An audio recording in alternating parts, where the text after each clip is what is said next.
Good afternoon, dear student. I Renu Kushwa, faculty of Applied Science Department.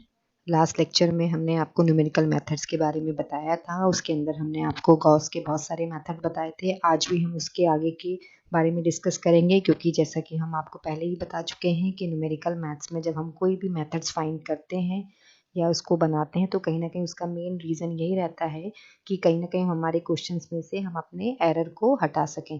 तो आज भी हम न्यूमेरिकल मेथड्स के बारे में जानेंगे, क्योंकि कहीं ना कहीं हमें इसको इम्प्लीमेंटेशन करना है अपने न्यूमेरिकल सोल्यूशन में। तो स्टार्ट करते हैं। आज का टॉपिक नेम है न्यूमेरिकल मेथड्स। ठीक है, अब आज के टॉपिक में हम क्या क्या पढ़ेंगे। An overview, the method of finite difference, error approximation and dangers, approximation to diffusions, crank Nicolson scheme and stability criteria. ये सारे पॉइंट आज के लेक्चर में हम कवर करेंगे। फाइनाइट डिफरेंस क्या होता है? फाइनाइट डिफरेंस मीन्स होता है best non numerical method of approximation. ठीक है, ये एक राइटर थे, मैस्को, उन्होंने बनाया था। अब फाइनाइट डिफरेंस मतलब क्या होता है कि जब हम दो ऑपरेटर के बीच में डिफरेंस फाइंड करते हैं तो वो डिफरेंस अगर फाइनाइट फॉर्म में हो तो this is called a finite difference. For example, approximate the derivative with a difference quotient from the Taylor series, function of one variable, choose mesh size del x, then ui equivalent u bracket में j del x। Del मतलब del यहाँ पर operator किस चीज को show कर रहा है? This is a show off finite differences. अब हो गया फर्स्ट डेरिवेटिव अप्रोक्सीमेशन। इसके अंदर हम पढ़ेंगे बैकवर्ड डिफरेंसेस, फॉरवर्ड डिफरेंसेस और सेंटर। टेलर्स एक्सप्लेनेशन क्या होता है? टेलर थ्योरम के अंदर भी हम फाइनाइट डिफरेंस को फाइंड कर सकते हैं, और टेलर सीरीज के बारे में हम पहले भी अपने फर्स्ट ईयर की क्लासेस में इस टॉपिक पे डिस्कशन कर चुके हैं। तो ये भी हम फाइनाइट डिफरेंस के अंदर सॉल्व करेंगे। ये हो गया टेलर्स एक्सप्लेनेशन का फॉर्मूला। सेकंड डेरिवेटिव अप्रोक्सीमेशन क्या होता है? सेकंड डेरिवेटिव अप्रोक्सीमेशन में हम सेंट्रल डिफरेंस ऑपरेटर को यूज करते हैं, और इसके अंदर भी हम टेलर्स थ्योरम को सॉल्व करेंगे। ये हो गया फंक्शन ऑफ टू वेरिएबल। उसका हो गया फंक्शन ऑफ टू वेरिएबल में हम basically backward difference operator use करेंगे। फंक्शन ऑफ टू वेरिएबल हो गया फॉरवर्ड डिफरेंस ऑपरेटर के लिए।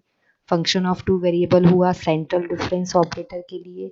अब एरर मतलब क्या होता है? आपको पता है कि जब भी हम न्यूमेरिकल सोल्यूशन कोई फाइंड करते हैं, न्यूमेरिकल मतलब अप्रोक्सीमेट, कि हम अपने डाटा को कहीं ना कहीं किसी कंडीशन में आके पॉइंट पे रोकते हैं, तो कहीं ना कहीं उसके अंदर एरर होता है। तो हम आज के लेक्चर में आपको एरर के बारे में बताएंगे कि एरर हमारे न्यूमेरिकल मैथ्स में कितने टाइप का होता है और उसको हम कैसे हटा सकते हैं, कैसे उसको रिमूव करते हैं। तो फर्स्ट हो गया ट्रांजैक्शन एरर, उसके बाद लोकल एरर, ग्लोबल एरर और round of error.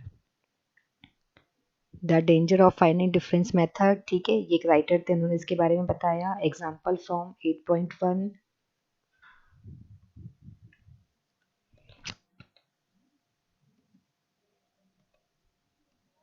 The danger finite difference method क्या होता है?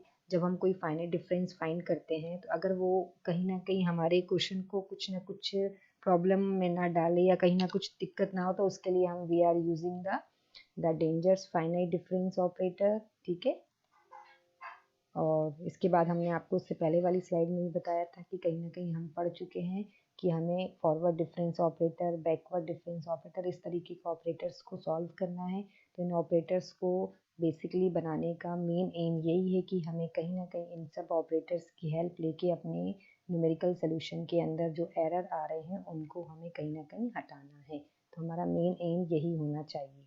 ठीक है, तो ये हम स्टार्ट करते हैं। अभी हमने आपको बेसिक बताया था फाइनाइट डिफरेंसेस के बारे में, टेलर सीरीज के बारे में।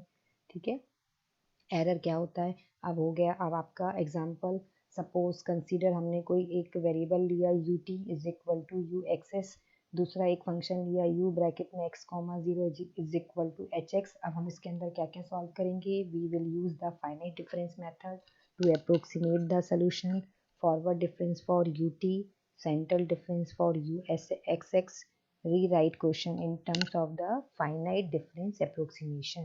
ये हो गया finite difference equation का formula। assumption क्या है? assume that we choose a small change in x and that the denominator on both sides of the equation are real। we are now left with the scheme ui की power n plus 1, uj plus 1 की power n minus का unj minus का unj minus 1। Solving u with this scheme is now easy to do once we have the initial data. ये हो गया initial data. How to solve, उसका method भी दिया हुआ कि किस तरीके से हम इनिशियल डाटा को सॉल्व कर सकते हैं। ये हो गए सोल्यूशन फॉर 4 इटरेशंस, हमने 4 डाटा को लेके सॉल्व किया तो ये उसका सोल्यूशन हो गया। एनालिसिस ऑफ सोल्यूशन क्या होता है, in this solution viable maximum principle state that the solution must be between 0 and 1 given our initial data at n is equal to 4. Our solution has already ballooned to U19. Clearly there are cases when the finite difference method can pose serious problem. ये उसका हो गया error का chart. आज के lesson में हम क्या क्या लर्न करेंगे। while the finite difference method is easy and convenient to use in many cases, there are some dangers associated with this method. We will investigate why the assumption that allowed us to simplify the scheme could have been a major contributor to the larger error. Approximation and diffusion क्या होता है, ठीक है।